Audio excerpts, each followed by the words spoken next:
Hello, listeners. Welcome to today's episode.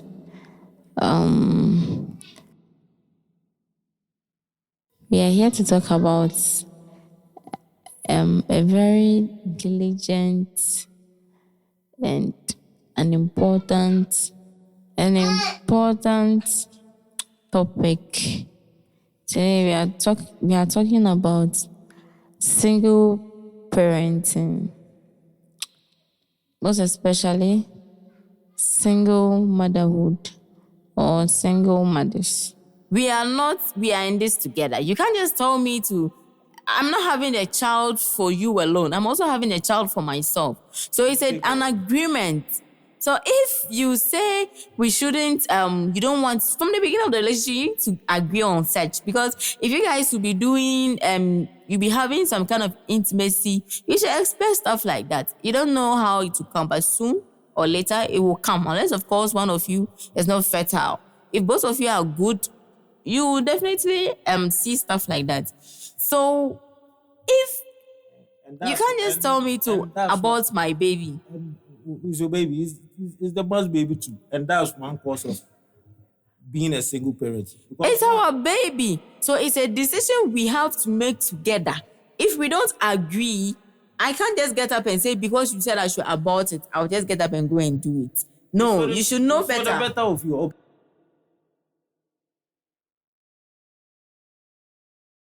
Okay, fine. So now the man don't have, the man is not capable enough to take care of a child and have given birth. And now all those responsibilities, the man cannot bear it. So if you start not being responsible, then you become a single parent. Whose fault? Sir, in most cases, that women are single parents. It's not that most of the guys, they are not capable. They are. They really have it. They can take care of their child, and even the lady. And even the lady. But the thing is that it's either he has lost interest in the relationship, he has started seeing another person, or he doesn't just want it. That's it. He doesn't just want it. So the moment a guy starts abusing you in a relationship, your husband, even marriages, people who are married, experience this, that the woman have to be a single parent, or the man will end up being a single father. This is not about being any abuse. Okay, fine. In the first place, who decides to have a child? Is it the man or the woman? Both of you, because I can't just get up and say I want to have a child and I'll have it. Both of you, and one is not ready to. So why must you go ahead? What do you mean by one is not ready to? You don't say one is not ready to. You don't have to be ready to do everything. There are some cases, even if you are not ready, you have to do it. Because you can't tell me that all the time. If the person is getting pregnant, you expect the person to be aborting it all the time, every day. One day the person become fed up. The person will gain some consciousness and no, I don't have to be doing it. It's not right. Not for family. But we didn't go for the family plan. Now we have a baby. So that's what I'm saying. If you are in a relationship that is not helping, it's not helping you, nor your baby, or nor your child, nor your children, please, live with your children. Live with them. Single parenting is not something that is scary. You just have to be a focused and a sound person. You have to be strong enough. Okay, what if they all agree to have a child and now they have a baby and the woman is not being responsible? So should the man also live with the child? You can live with your children.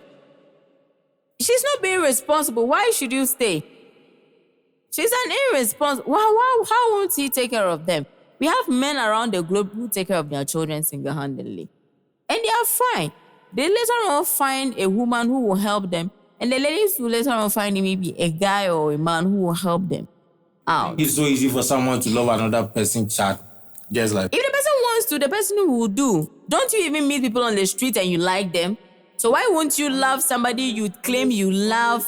On a scale of 10, it's not even up to 3. No, you meet beggars on the street, you help them, you even love people randomly, you don't know them. So somebody you claim you love, you can't love the person's child, then that is not love. You don't love the person. Even some people, their own children, they don't even love them. Some men don't have the time to even spend with their children. They hardly even see their children. In the first place, the man was fine. I won't even say a man. What? Okay, fine. The man wasn't ready to have a child, and now you forcibly had a baby. Do you think the man, because he wasn't ready to have a child? If you're not ready for something, don't do what will bring it. Prevent it. So if you knew you guys will have sex and the baby will come, prevent the baby from coming, because now you guys are putting the child in some kind of situation that is not supposed to be. Because he or she didn't bring he or she didn't come to the world by himself or herself. You guys, the two of you brought him or her. So if that's what I'm saying, if the other party is trying to breach their contract or their agreement, is trying to destroy or is trying to contribute into the destruction of the child's life, live with your child, because it's not only him that owns the baby. You own the baby too. You own that child too. You own your children too. Sometimes it's not even about the children. In the relationship or in the marriage, you don't even have the peace of mind to concentrate on how to bring up your kids. Because the pressure and the kind of trouble and the trauma you are going through, you can't bring up your children well. You need to leave. You need to at least take a break. You need a separation for a while. You see if things can work. Don't keep your children, because if you are affected like that, if you're in that kind of situation, definitely your children will be affected, because the way you are supposed to relate with them, you wouldn't. You might even pass the aggression of what their father is doing to you, to them, and it's not the best. If you don't want something, prevent it from happening.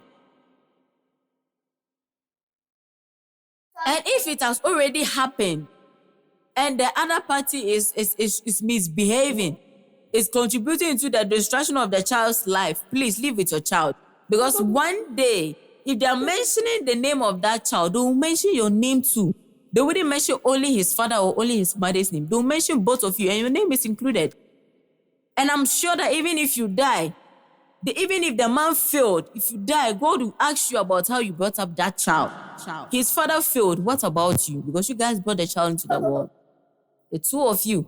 So do your part. Mostly the ladies find themselves in this kind of situation.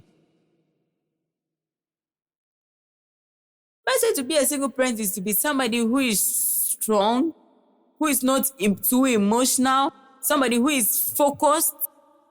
Don't be too strict on your children. Show them love. Don't let them see the absence of their father. Always be there for them. A single parent, you don't have to be too busy. It's not easy. Because if you're not financially secure, one way or the other, you guys will survive. You will survive, because obviously you'll be working. At least, even if the money is not enough, but it will feed you and your kids. You guys should take it out from somewhere. You wouldn't be like this forever. Things will change. So do you expect the child to be in that situation, experiencing that kind of horrific moments? It's not best. It's not the best. It's not good. It's not good for a child. It's not good for a child. Not at all. I know somebody is in a situation right now who really needs to listen to this.